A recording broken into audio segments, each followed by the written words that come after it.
सृष्टि बचपन से ही दिखने में सुंदर नहीं थी, लेकिन अमीर बाप की बेटी सृष्टि पर उसकी माँ जान छिड़कती। मेरी बेटी कितनी प्यारी है, भगवान सबको सृष्टि जैसी बेटी दे। सृष्टि धीरे धीरे बड़ी होती है।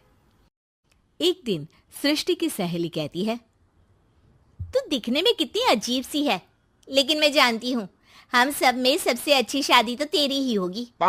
तेरे पापा अमीर जो है।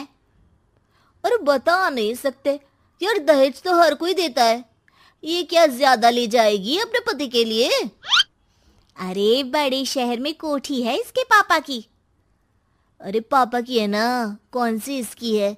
इसकी होती तब तो कोई भी लड़का इससे शादी कर लेता। अरे पापा की मतलब पापा की है तो मेरी ही है ना? किसने कहा? अब तेरी तो तब होगी ना जब तेरा भाई ना हो। वैसे भी शादी के बाद सारी प्रॉपर्टी भाई के नाम होती है। सृष्टि समझ जाती है कि उसे किसी भी हालत में माँ बाप की सारी प्रॉपर्टी को अपने नाम करना है, लेकिन कैसे? एक दिन सृष्टि का भाई शीनू कहता है, बहन क्या कर रही है? तुझसे एक बात करनी है। अरे हाँ हाँ करना, मैं तो तेरी बहन हूँ। बहन मेरी लाइफ में ना एक लड़की है, बहुत अच्छी है। मैं सोच रहा हूँ माँ और पापा से बात करूँ शादी के लिए। सृष्टि को समझ में आ जाता है कि भाई की शादी होते ही भाभी उसे एक दिन भी घर में बर्दाश्त नहीं करेगी। क्या बात है भाई, बताना कौन है वो? यार वो बहुत अच्छी लड़की है, पढ़ी लिखी है, मेरे साथ जॉब भी करती है। बस एक प्रॉब्लम है। प्रॉब्लम? क्या प्रॉब्लम है भाई? यार वो शादीशुदा है, लेकिन उसके पति ने उसे सिर्फ इसलिए छोड़ दिया क्योंकि उसके माँ बाप दहेज नहीं दे पाए। सृष्टि ये सुनकर न जाने क्यों खुश हो जाती है। अरे भाई तो क्या हुआ, लड़की तुझे तो पसंद है ना? शीनू को लगता है कि बहन उसे समझ रही है। वो इस बात से अनजान होता है कि उसकी बहन की मंशा पूरा घर हड़पने की है। सृष्टि अपनी माँ से कहती है, मम्मी मुझे तो बहुत चिंता है। पता है शीनू क्या कर रहा है? अरे क्या कर रहा है? वो तो काम पर जाता है और वापस घर आता है। नहीं ना माँ, वो यही तो नहीं कर रहा, बाकी सब कर रहा है। आपको पता है उससे प्यार है, और वो भी एक शादीशुदा लड़की से। ये क्या हो गया? मैं सोसाइटी में क्या मुंह दिखाऊंगी? अरे तेरे पापा तो यही कहेंगे कि मैंने ही उसे बिगाड़ दिया है। माँ देखो, मेरी बात मानो, पापा पर भी विश्वास करने की जरूरत नहीं है। अब आप ही बताओ, पापा इतनी देर घर के बाहर रहते हैं क्यों? बोलो। अरे बेटा वो तो नौकरी करते हैं ना।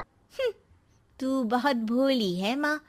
पापा का ऑफिस तो 7 बजे खत्म हो जाता है, लेकिन देखो कितनी देर से आते हैं। अरे नहीं नहीं बेटा, ऐसी कोई बात नहीं है।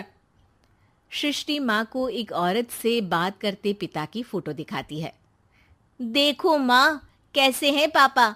मैं ना कहती थी कि पापा सही नहीं है। मैं तेरे पापा से बात करूंगी, दे फोटो मुझे। ओ माँ, वो तो डिलीट हो गई। लेकिन चल, तूने तो देख लिया ना। पापा से बाद में बात कर लेना, और हाँ, मेरा नाम बिल्कुल मत लेना। हाँ माँ। अब क्या था, सृष्टि के माँ और पिता के बीच झगड़ा होना शुरू हो जाता है। सृष्टि के मन में क्या चल रहा था कोई नहीं जानता था। एक दिन, माँ सृष्टि के लिए एक लड़का देखा है, वो लोग शाम को उसे देखने आने वाले हैं। और हाँ माँ, एक खुशखबरी, मैं और पापा मिलकर एक नया बिजनेस ट्राई कर रहे हैं। शाम को लड़का आता है, सांवले रंग का। सृष्टि को तो बिल्कुल भी पसंद नहीं आता। लड़की की माँ कहती है, लड़की का चेहरा तो कोई खास नहीं, लेकिन अगर मेरे बेटे को आप लोग सेटल कर दें तो मैं उसकी शादी आपकी बेटी से करवा दूं। सृष्टि को लड़का बिल्कुल पसंद नहीं था। उसे भाई पर गुस्सा आ जाता है।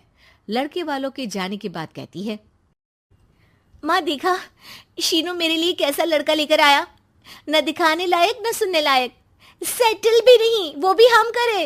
अरे माँ, मैं जानती हूँ ये मेरी शादी किसी भी घर में क्यों करवाना चाहता है। अरे कैसी बात कर रही है बहन? तूने तो देखा ना, लड़के को मैंने ही मना कर दिया तुझसे शादी के लिए। जिसने लड़का बताया था उसने उसकी बहुत तारीफ की थी।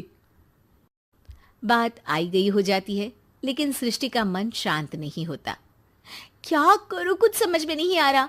मेरी शादी हो गई तो ये लोग पूरी प्रॉपर्टी शीनू के नाम कर देंगे, मेरे हाथ तो कुछ लगेगा ही नहीं। तभी सृष्टि को आइडिया आता है। वो किसी वकील को फोन करती है। जी देखिए, अगर आपके मम्मी पापा का तलाक हो जाता है तो आपके पिता की आधी प्रॉपर्टी आपकी माँ के नाम हो जाएगी, फिर उसे वो किसी को भी दे सकती है।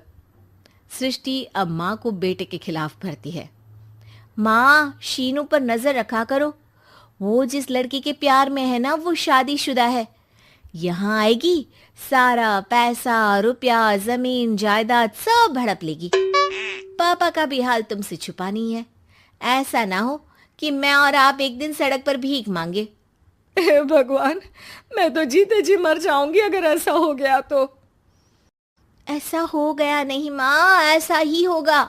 अभी समय है, आगे का सोच लो। मैं तो कहती हूँ पापा से आधी प्रॉपर्टी लेकर अलग हो जाओ। पापा की आधी प्रॉपर्टी भी हम लोगों को अगर मिल जाती है ना तो अगले 7 जन्म सफल समझो। बेचारी माँ बेटी के कहने पर पति से तलाक लेकर अलग हो जाती है। सृष्टि अब पैसों से गाड़ी और अपने दूसरे महंगे शौक पूरे करने लगी। उसके दोस्त भी उसके पैसे इस्तेमाल करते। सृष्टि, कल तुम कहाँ थी? मैं सारा दिन घर पर अकेली थी। तो मैं क्या करूं? मैंने ठेका तो नहीं लिया है ना तुम्हें संभालने का। माँ को सृष्टि से ये उम्मीद नहीं थी। वो बैठकर रोने लगती है। वहीं उसका पति यानी कि सृष्टि के पिता आ जाते हैं। मैं जानता था कि तुम्हारा यही हाल होगा, तो आपने मुझे रोका क्यों नहीं? मैं रोकता तो तुम रुकती क्या? सृष्टि के कहने पर तुमने मुझ पर अपने बेटे पर शक किया, लेकिन तुम ये भूल गई कि कैसे हम दोनों ने मिलकर जीवन में इतना सब खड़ा किया। माँ पति के गले लग जाती है। मुझे माफ कर दीजिए, मैंने आपकी कमाई का एक बड़ा हिस्सा गवा दिया। कोई बात नहीं, तुम साथ हो तो मैं ऐसी 7 प्रॉपर्टी खड़ी कर दूंगा। तभी वहां सृष्टि आ जाती है रोते हुए। माँ, मयंक ने मुझे छोड़ दिया। वो बोल रहा था जब तक मेरे पास पैसे थे तब तक ही वो मेरे साथ था। पापा, माँ, मुझे माफ कर